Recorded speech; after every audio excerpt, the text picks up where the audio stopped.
તમને સૌને ખબર હશે કે આજે આંતરરાષ્ટ્રીય યોગ દિવસ છે. યોગ એ આપણી પ્રાચીન વિદ્યા છે. આપણા ઋષિ મુનિઓએ વર્ષો પહેલા ખૂબ અભ્યાસ કરીને શરીર અને મનને સ્વસ્થ રાખવા માટે યોગ શાસ્ત્ર આખું શોધ્યું. એમાં અત્યારે પતંજલિનું અષ્ટાંગ યોગ એને 8 સોપાન છે. યમ, નિયમ, આસન, પ્રાણાયામ, આ બધા જે એના 8 અંગો જે છે એ 8 અંગો નો અભ્યાસ કરવાથી આપણું સ્વાસ્થ્ય સરસ રહે છે, આપણું મન સરસ રહે છે. વિશ્વના લોકો જ્યારે આ જાણ્યું ત્યારે એમને તો નવાઈ જ લાગી.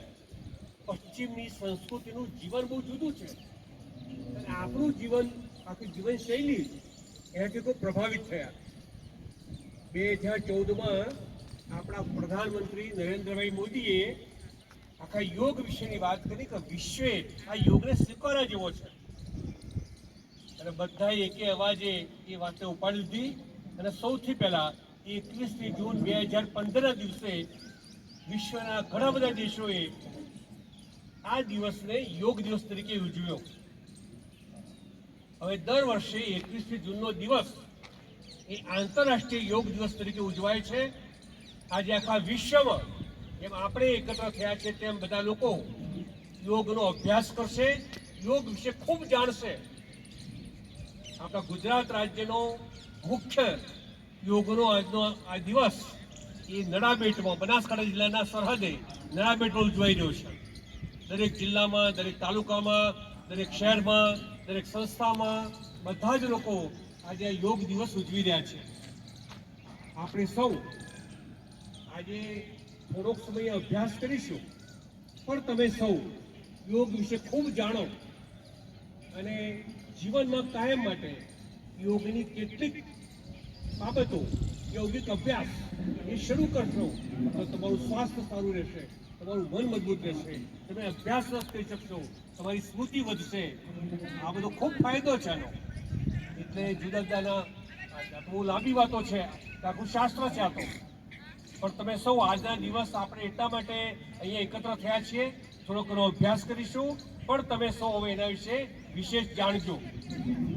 આજે 21 જૂન એટલે સૂર્ય બરાબર કર્ક ઋતુ પર છે આજે.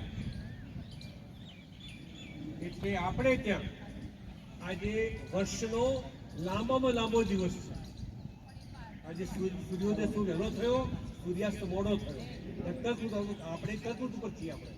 એટલે આજે સૂર્ય બિલકુલ આપણાથી નજીક છે. આજે આજે આપણા ભારત દેશમાં આજે લાંબામાં લાંબો દિવસ છે, ટૂંકામાં ટૂંકી રાત છે. પણ 21 જૂનના દિવસનું મહત્વ છે. હવે દક્ષિણાયન શરૂ થયું. સૂર્ય ધીમે ધીમે ધીમે હવે દક્ષિણ તરફ ખસતો જશે. એ વિષુવવૃત્ત છે મકર ઋતુ પર જશે અને ત્યાંથી ફરી પાછો ઉત્તરાયણ આવશે.